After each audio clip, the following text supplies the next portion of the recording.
A dream I know, deep up my feelings for you. Watch. Hello reality viewers, welcome back again to Reality Latest Gist, the home of news and politics. For this channel, we dey drop news every day and we dey react to every videos wey comes our way. And na reality news now we dey drop for this channel, and we dey also dey talk am as e be. If today na the first time we say you dey come across this channel, you are highly welcome. Thank you so much for stopping by. And if you are returning subscribers, I appreciate all of una for una massive support to this channel. I say may God bless all of una in Jesus name. Amen. I get video wey I want present to una this very moment, and I go dey follow una dey watch the video. After we don watch am together, make we drop our opinion constructively for the comment section. Like our videos and also share our videos if possible. Bye for now. Let me say I'm very happy to see my brother and friend here today, Barrister Nyesom Wike, Dike Ohagwan Ikwere, great Nigerian, man who has interrogated the issue of concerning our democracy, particularly our federalism as a concept, through his actions as a governor. When you interrogate authorities concerning VAT, concerning your powers as a governor, that the president is not a principal overloading himself over school pupils. Mr. Governor, sir, you have done well for Nigeria. May God bless you.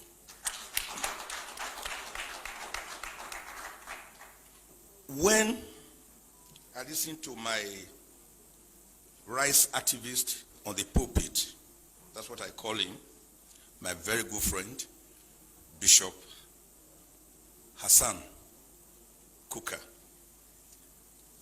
I wasn't surprised about his take on this issue, because we seem to write the same way. Each time I read him, there was one day I read this article and I asked myself, is it because he's a bishop? Did he have the sense of Nostradamus or the oracle at Ileife, and he was able to gaze into what I had just written, which I was pushing out?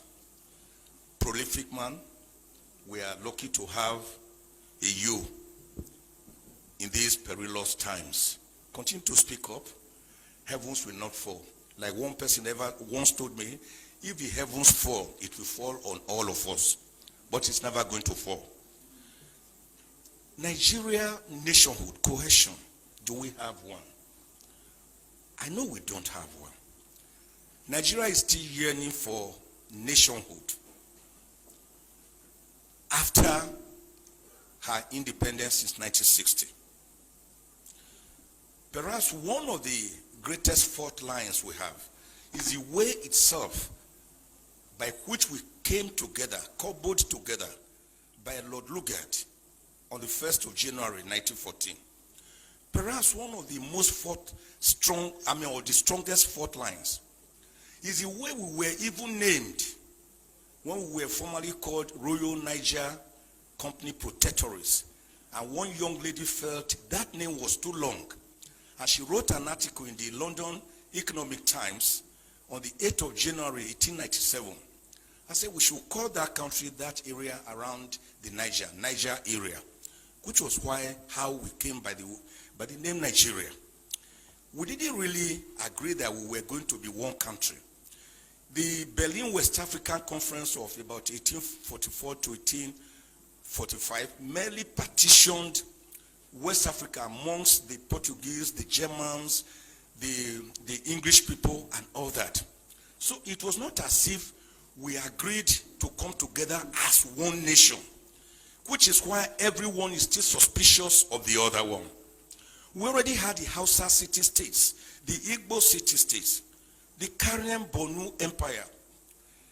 Remember, we had great kingdoms, the Oyo Empire, the Benin Empire.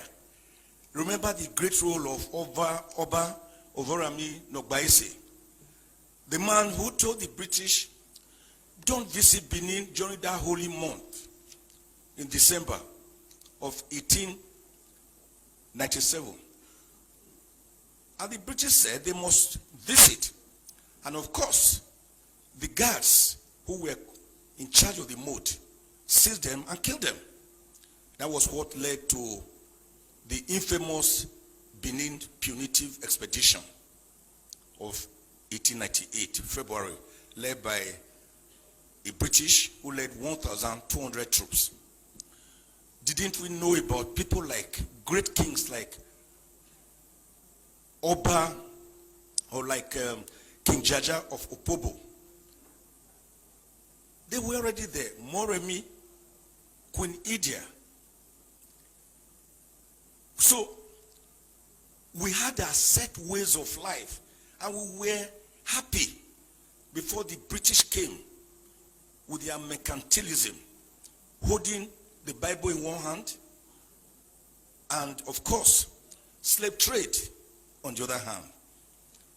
A trade that was to ravage us for over 500 years before people like William Wilberforce, Thomas Clarkson, even our own Olaudo Equiano stepped in.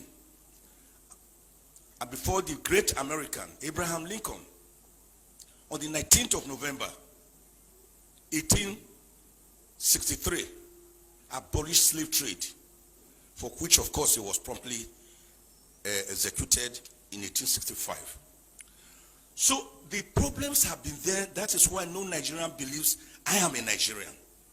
If you ask me, I will say I'm from Ijukwe, a small village near Agenibode, in Esako, East Local Government Area of Edo State.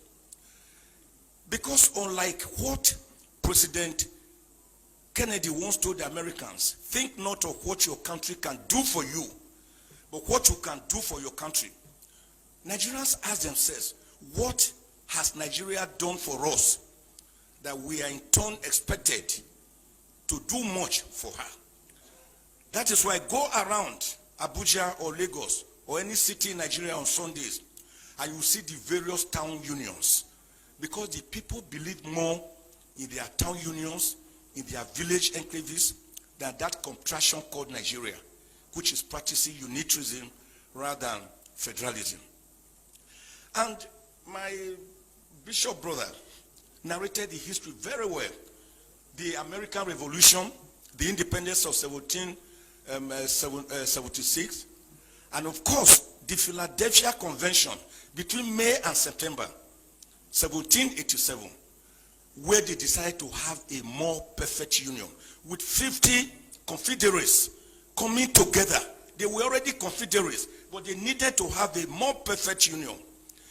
It was that convention, at that convention, that they agreed on certain irreducible minimums of government: federalism, presidentialism, the doctrine of separation of powers, which had earlier in 1748 been popularized by the great French philosopher Baron de Montesquieu. It was at that conference or convention they agreed on the doctrine of judicial review. It was at that conference that Washington himself was thrown up, who became the first president of America. It was at that conference you had the great federalists like Alexander Hamilton, John James, Thomas Jefferson, James Madison. Great Americans that wrote the American Constitution, which today had just about 27 amendments and about 7,891 words. Unlike our Constitution, which is as big as a briefcase and is unworkable because it is not the people's constitution. Now, what happened at that conference is that the people decided to come together to believe in a document, in a constitution, which was people-driven. After the 50 states came together, 36 states, and then subjected it to a referendum.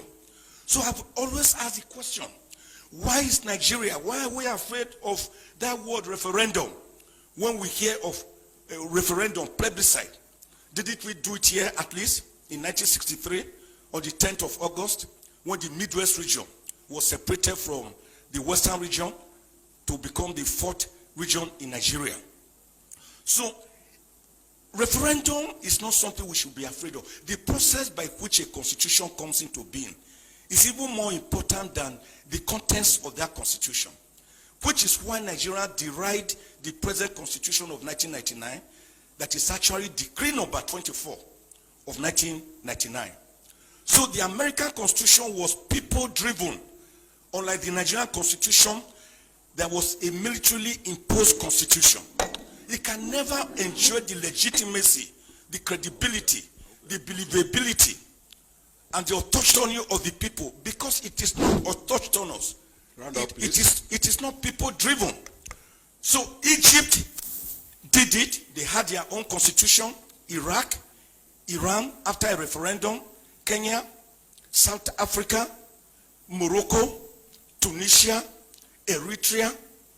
Why can't we have our own constitution?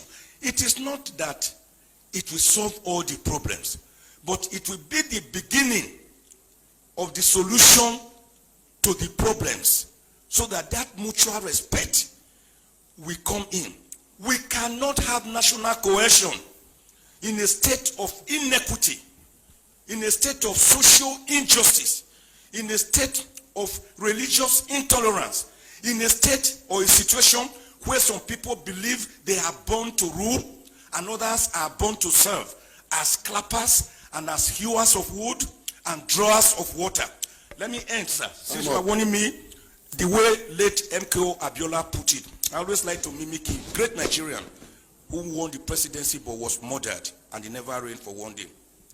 He said, you cannot begin to talk about peace. There are different types of peace. In fact, the most peaceful place on earth is the graveyard, the cemetery. But that is not the kind of peace we want. The kind of peace we are talking about is peace that is imbued with social justice, egalitarianism, mutual respect, religious tolerance, ethnic tolerance. That is the kind of peace we are talking about. God bless Nigeria. Thank you. Thank you very much.